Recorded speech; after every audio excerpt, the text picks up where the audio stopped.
Okay, if I'm repeating this, I apologize. Something went awry with this system. So, feminism.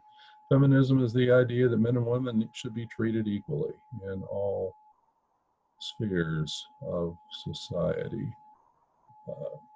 Emerged, or at least the modern version emerged.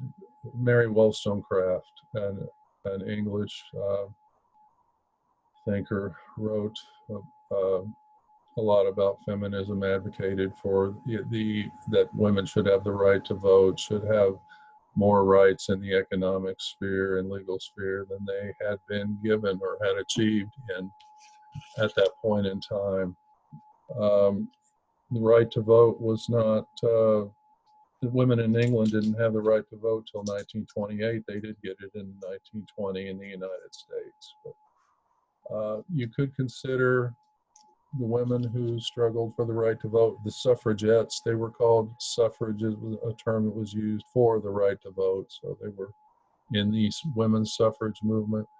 You might call them part of first wave feminism. So that was a big focus of what you could call first wave feminism, one of the many phases of the movement, but also they wanted to, many professions and fields of study in college were more or less off limits to women. They wanted to eliminate those barriers, and succeeded for the most part. Second wave feminism began in the 1960s, and people began to directly and clearly attack what they call the patriarchy, this system of social organization where men are dominant. And they brought out many aspects of sexual gender inequality at the time, which many of which are still with us. Pay inequity. They focused on reproductive rights, meaning the right to an abortion, to have contraceptives covered by health plans, and some procedures related to, I can't think of a good example of that. But violence against women was a major concern, rape, sexual assault, also divisional labor in the household, the fact that women tended to get stuck with a lot of the cleaning and cooking and so forth. They talked a lot about that problem, and many feminists in this period, I'm blanking on a name now, were they fought against treating women the way the mass media, films, television, magazines, advertising, tended to treat women as sex objects and devalue them as human beings. So Susan Brown Miller was someone who wrote a lot about that, and toxic masculinity. Andrea Dworkin, that's the name I was trying to remember, wrote a lot about the effects of pornography. I mean, that is probably, the area of the media that most clearly and unapologetically objectifies women. Third wave feminism, you began to hear more about intersectionality, the fact that the concerns of women were not all the same. A liberal white woman, a liberal middle class white woman, and a poor Latino or poor black woman, or a poor black transgendered woman would have different interests, different problems, face different challenges. They would have what Weber would call much different life chances, the ability to get what they wanted out of their lives. It's what life chances means. Doesn't mean the chance you'll stay alive, but in the case of transgendered women, it might apply that way as well. There does seem to be a higher incidence of murder of transgendered women than one would expect based upon other things that are known. So gender stereotypes were rejected, more emphasis on sexual violence, date rape, sexual assault on college campuses. Fourth wave feminism continued with a concern about sexual assault. Bodily autonomy is something which has come up. I mentioned anorexia, bulimia, and what women will do to their bodies to try to conform to a certain ideal. Um, in the fourth wave feminism, you would hear more talk of, affirming your your body is your own, and I mean, you do not have to fit someone else's conception about what your body should look like. You should affirm your own body's image. Don't try to fit another one and harm your health by doing that. So, also, bodily autonomy can mean something called sex positivity, sexual affirmation feminism, that you do have the right to use your body sexually. That was kind of the link to one of the photos on the title slide. So it's called sexual affirmation feminism. It's not, it's an offshoot of the mainstream. Perhaps it is mainstream. I'm not certain. So sexual harassment. Now here, we've been hearing a lot about a recent incident that sexual harassment can easily transform itself, move to sexual assault, and in some cases, murder. We've heard about Vanessa Guillen, a soldier at Fort Hood, Texas, who disappeared in April. She'd reported to her superiors in the military at Fort Hood and to friends that one of her superiors, sergeant, or I don't recall his rank, had been sexually harassing her, and nothing was really done about it and investigate. I don't know what kind of report she made. I'll mention in a moment there's two kinds of reporting systems in the military for sexual harassment and sexual assault, but she was missing until June 30th when the remains of her body were found. Fort Hood is in central Texas, by the way, near Killeen, and she was not found far from there when the person she had reported to the officials as repeatedly harassing her was confronted and by the police. He killed himself. They've charged a friend of his, female, oddly, with evidence tampering for helping him mutilate and bury her remains. So Vanessa Guillen, it's caused quite a bit of outrage because she had reported problems to others in the military that should have had the ability to investigate and deal with the situation. But the military, there's been a lot of attention in the past few years to sexual harassment and sexual assault in the military, because women may volunteer to serve, but they don't, and go overseas, and if not in combat, definitely be in harm's way. But they don't really sign on to be assaulted and in some cases murdered by other soldiers. Okay, the military sexual harassment process is there's two types of reporting. There's restricted and unrestricted. Restricted is more or less of a confidential report, and it doesn't trigger an investigation. According to a New York Times study or report, the number of these restricted investigations went up by 17% in 2019 from what it had been at the end of 2018.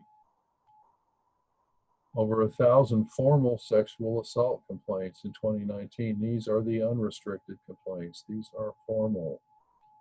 That's up 10% from the year before.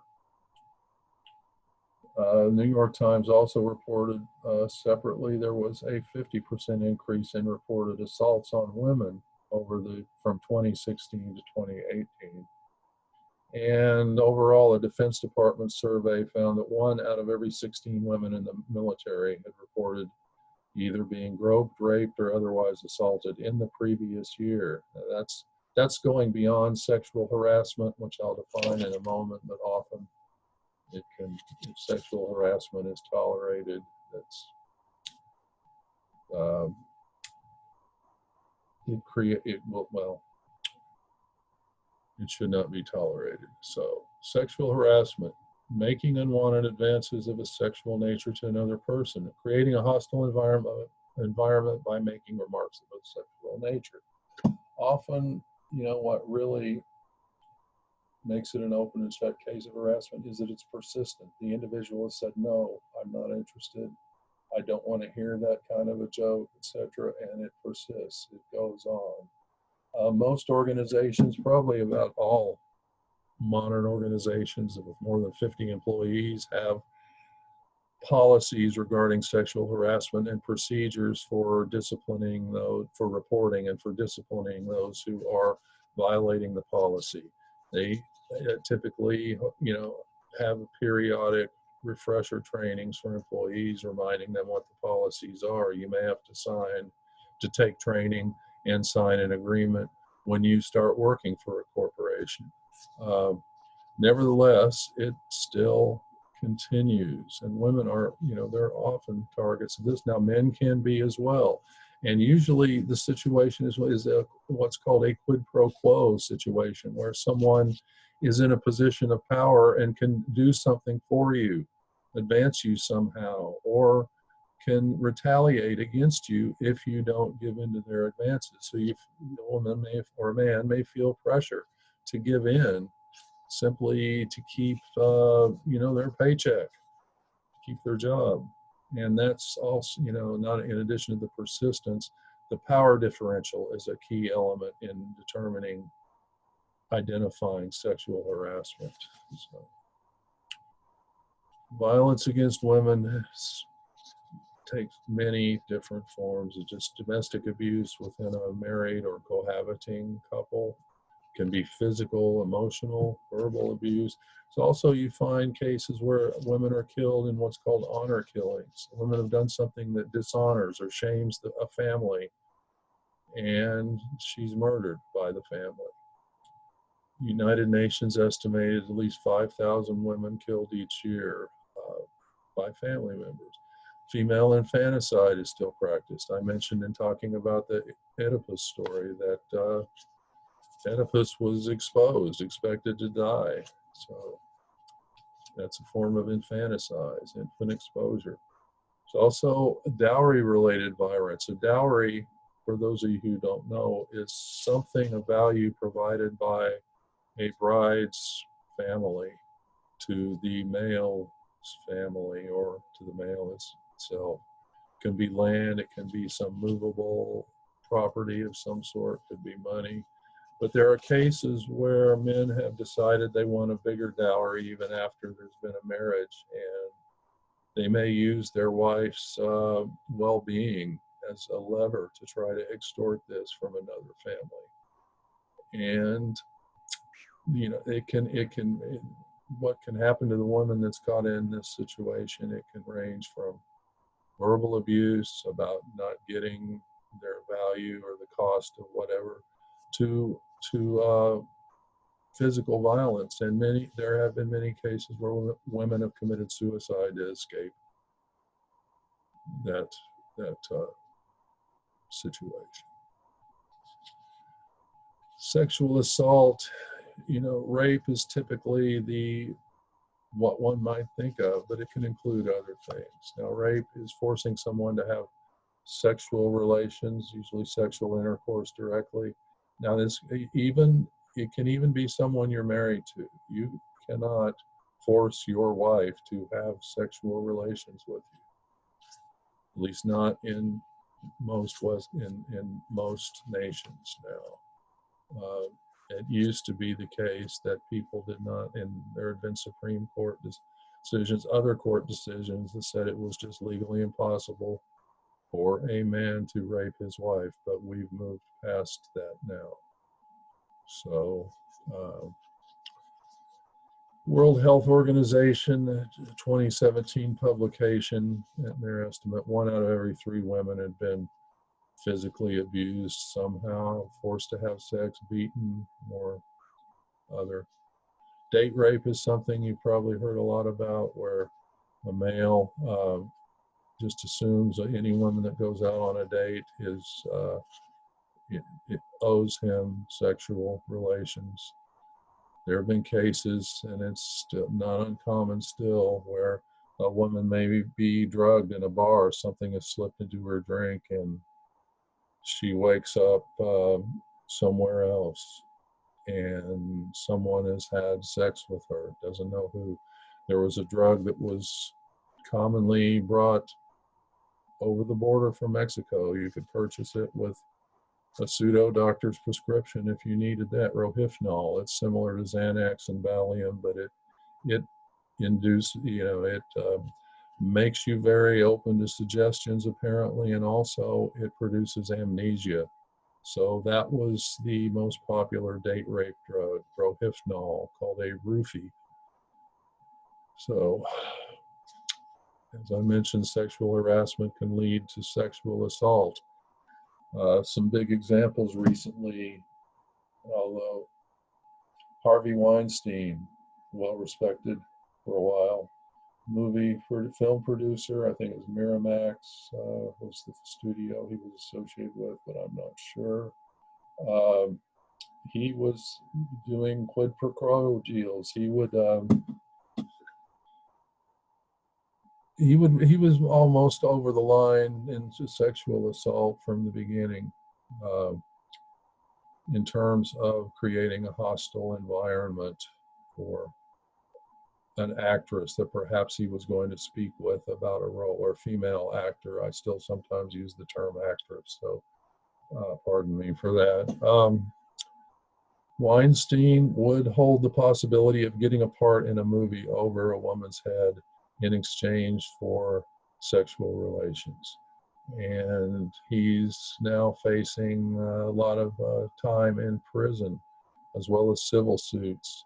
Um, so Jeffrey Epstein doesn't really belong in the context of sexual harassment. If you know about Epstein, he would he arrange sex between his friends and very young women that a female accomplice recently accused and currently being held without bond would assist him in bringing to his home, perhaps keeping at his home. We also have human trafficking of women.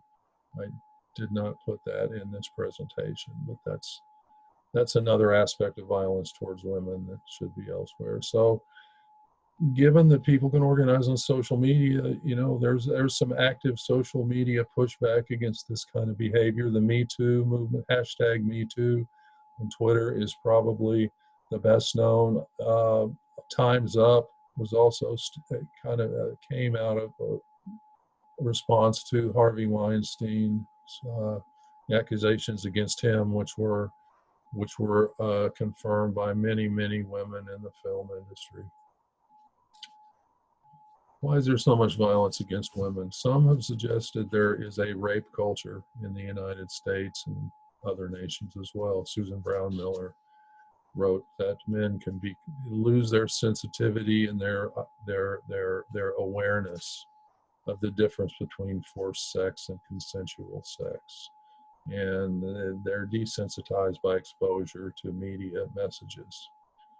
Some have said there's something called toxic masculinity is developed in some men who are worried about losing their privileged status to women as women become more widely represented in college and outperform them in the workplace, and they feel threatened by that.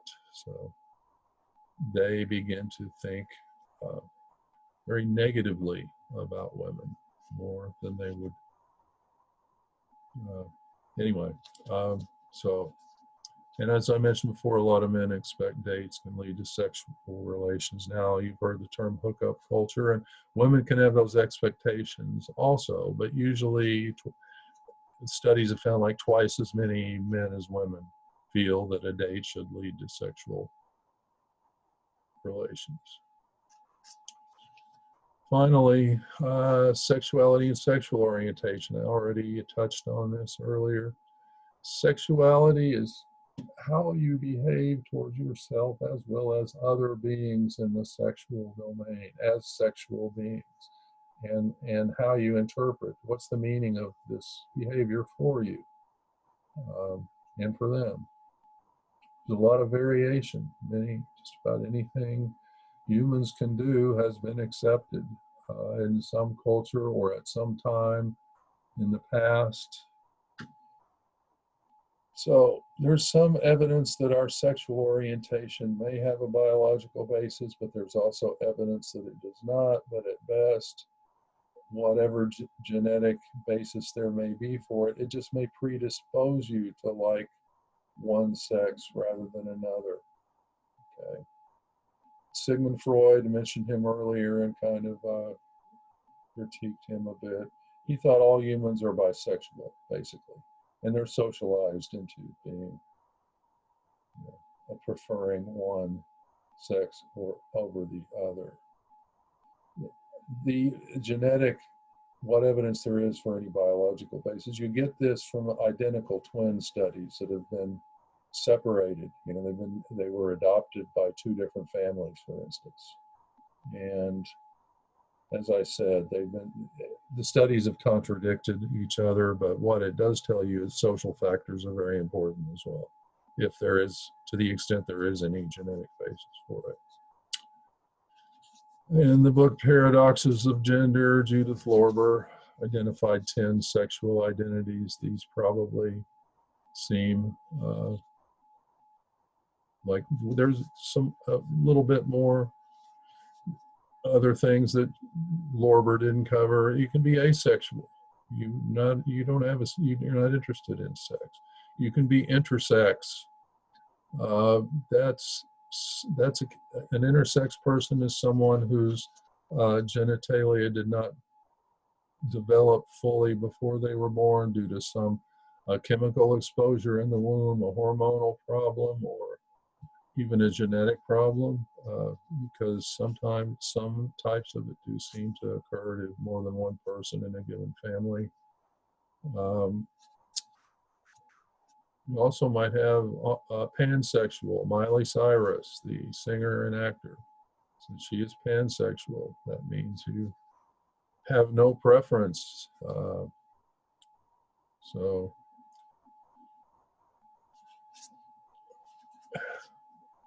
I forgot to talk about gender fluidity earlier.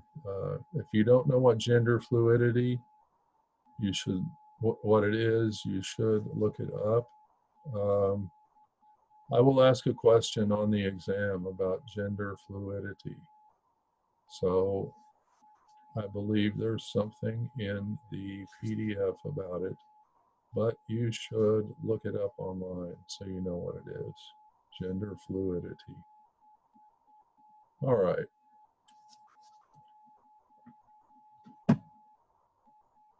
How our sexual orientation is expressed behaviorally is another socially constructed aspect of our lives. This varies again across time and cultures. What's considered appropriate is highly variable. We determine that. The term heteronormativity refers to a situation where society thinks the only appropriate kind of arrangement is heterosexual relations based upon this traditional gender binary. So heteronormative is the term you may hear sometimes. I referred to sexual affirmation and sex positive feminists, that women should be able to make choices. They are sexual beings, as we all are, but mostly, unless you're asexual. You could always probably decide to change asexuality. I don't even know that. I should not say you should decide to change that. But it's something. So sexual affirmation feminists, they advocate for the rights of sex workers, legalization of some kinds of sex works, and also emphasize that what's important is that both parties are consenting to whatever it is being done. LGBT, lesbian, gay, bisexual, and transgendered. Okay, movement for LGBT rights has been uh, really in the public eye since 1969 and what was called the Stonewall Rebellion. It had been more underground before that, and that makes it not a movement for rights, but a movement among the individuals to carve out a space. By the way, I have encountered, and you may encounter it too, sometimes you'll see LGBTQ.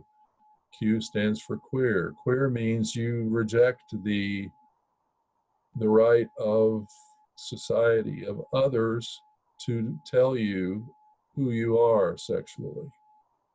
Doesn't mean necessarily you are gay or lesbian. You just reject the idea that you have to choose. Perhaps you are aligned more with the pansexuality of Miley Cyrus or others.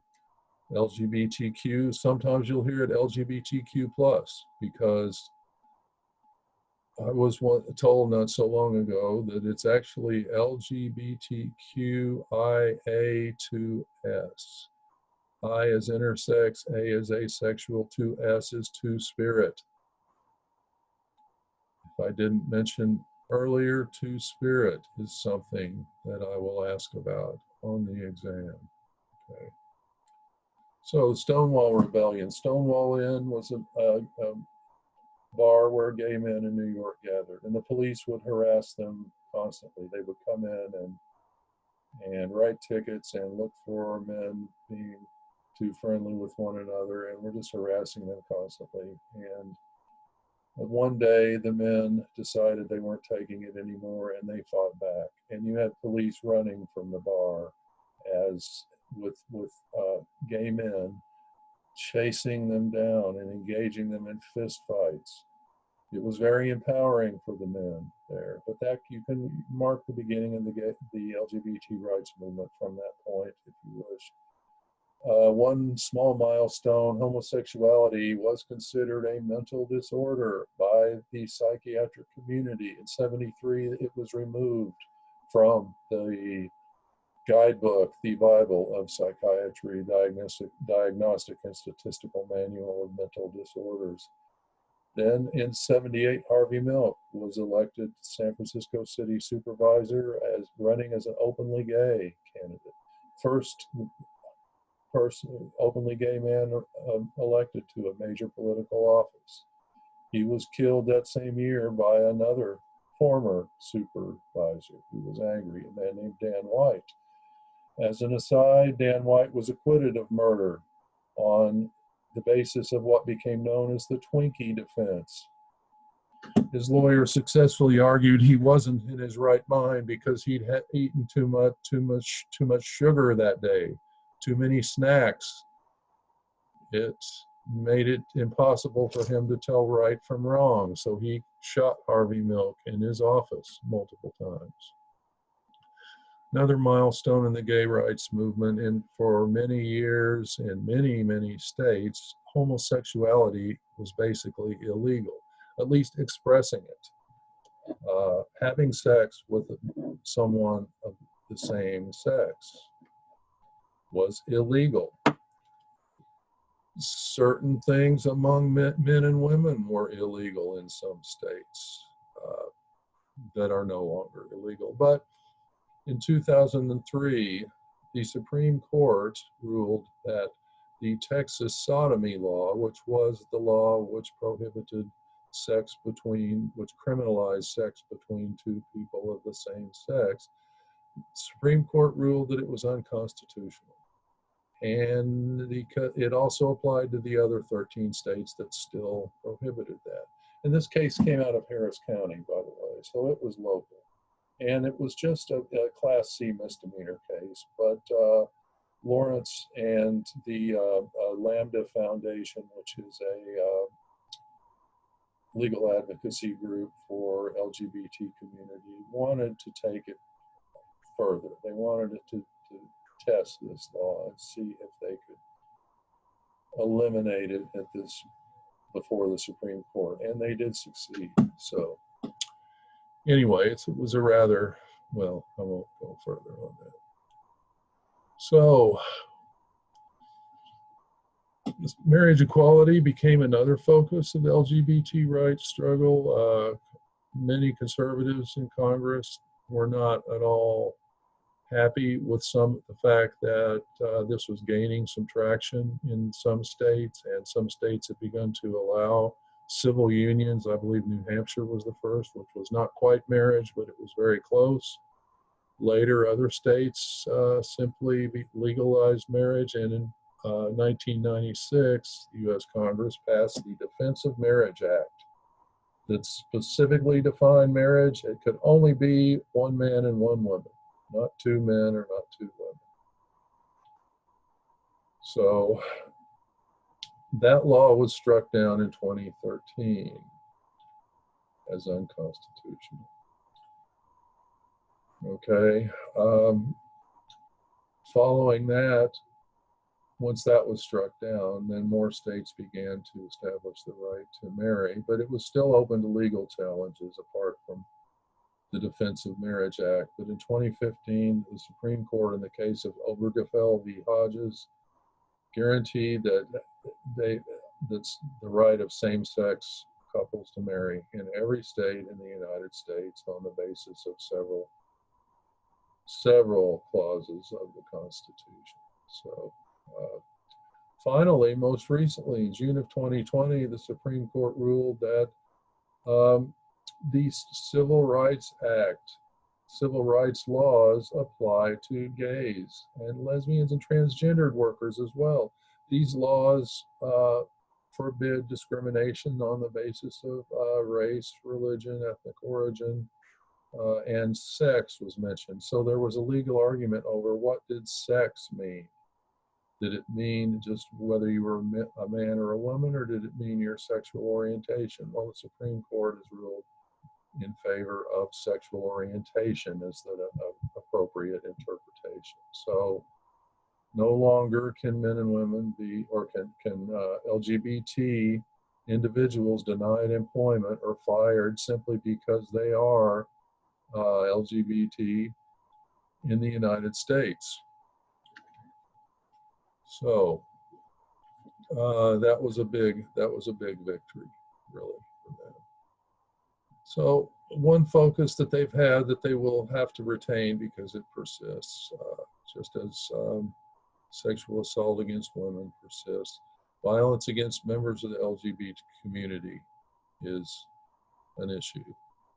So here is a brief CNN history of cable news network of the history of the gay rights movement. I believe this was put together right after the Obergefell v. Hodges decision. So I'm not going to, please take a look at that. But that's it for this lecture. If there's anything else I need to mention, that I neglected to.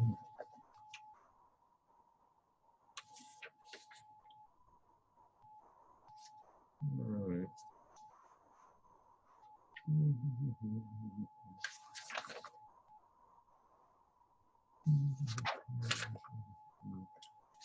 Well,